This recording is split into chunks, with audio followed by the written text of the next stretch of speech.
हमने की हे प्रभु, हमने तो सुनी है कि आप 800 साल से एक दरगाह के नीचे बैठे हो।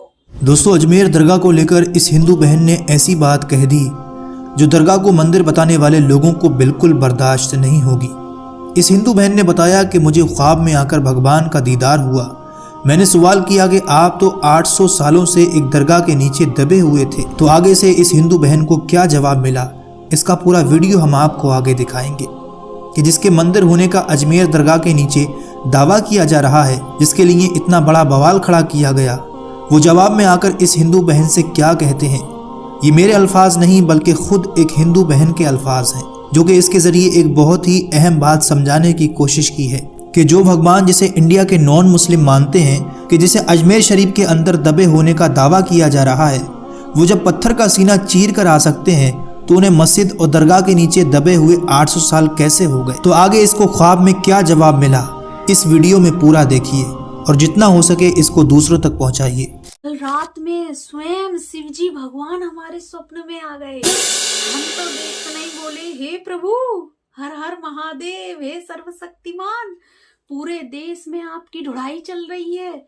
ऐसे वक्त में, ऐसे क्षण में आप हमारे स्वप्न में प्रकट हुए। धन्य हो गए प्रभु, धन्य हो गए। छूटते ही सबसे पहले भगवान बोले, हे मूर्ख स्त्री, कहाँ ढूंढ रही है हमें। हमने की हे प्रभु, हमने तो सुनी है कि आप 800 साल से एक दरगाह के नीचे बैठे हो। ये आपके संग जो लोग अन्याय कर रहे हैं ना, उन्हें छोड़ेंगे नहीं प्रभु, आपको बदला लेंगे। हे सर्वशक्तिमान, हमारा आदमी रोज जाता है, जहां जहां जितने भगवान खो गए हैं, दबाए गए हैं, उन सबके ढूंढने की मुहिम में शामिल है हमारा पति। रोज नारे लगाते हुए जाता है, प्रभु आपका बदला लेके रहेंगे। तो बोले, चुप कर बेवकूफ स्त्री, फालतू बकवास करती है। हमने की प्रभु क्या गलती हो गई। तो कहने लगे, एक तरफ तू हमें सर्वशक्तिमान बता रही है, दूसरी तरफ हमसे कह रही है कि हम 800 साल से दबाए गए हैं, हमारे साथ अन्याय हो रहा है। अरे बेवकूफ, जब हम सर्वशक्तिमान हैं, जब हम में इतनी शक्ति है, तो कोई हमें कैसे दबा सकता है। इतना तो दिमाग लगा। हमने कि प्रभु एक तरफ से बात तो आपकी सच है, मगर, तो बोले अगर मगर कुछ नहीं, थोड़ा सा भी दिमाग है तो दिमाग लगा। हम जो तांडव करके पूरी धरती हिला सकते हैं, पूरा लोक हिला सकते हैं, क्या उसे कोई दबा के रख सकता है 800 साल से। हमने कि प्रभु आपकी बात में पूरा दम है, मगर हमें तो यही बताया गया है, अब हम क्या करें। तो बोले, अपने पास, तेरे पास कुछ दिमाग है, और तेरा वो बेवकूफ पति वो रोज क्यों चला जाता है।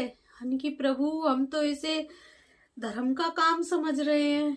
तो प्रभु तो गुस्सा हो गए, तुझे यही सीख मिलती है हमसे, यही सिखाते हैं हम तुझे कि हमारे नाम पे झगड़े कर, हमारे नाम पे उत्पात मचा। हमने कि नहीं प्रभु, अब हम क्या करें। एक झोला छाप हमको बताता है कि जो वो कह रहा है वो करना ही धर्म है। हम तो प्रभु बहुत कंफ्यूज हैं। प्रभु क्रोधित हो गए और क्रोधित होकर बोले, हे बुद्धिहीन स्त्री, तू हमारी बात पर विश्वास करेगी या उन लोगों की जो विष को अमृत बताकर तुझे पिला रहे हैं। निर्णय हम तुझ पर छोड़ते हैं। और बस सब धुआं धुआं हो गया और प्रभु गायब हो गए। नींद खुल गई हमारी। बैठ के हम बहुत देर तक विचार करत रहे। फिर टीवी खोली, वहां वे भी ढूंढाई चल रही है, सब कछु बेसो ही चल रहा है। हमने सोची प्रभु हमें स्वप्न में दर्शन दे गए, आप सबसे भी साझा करें।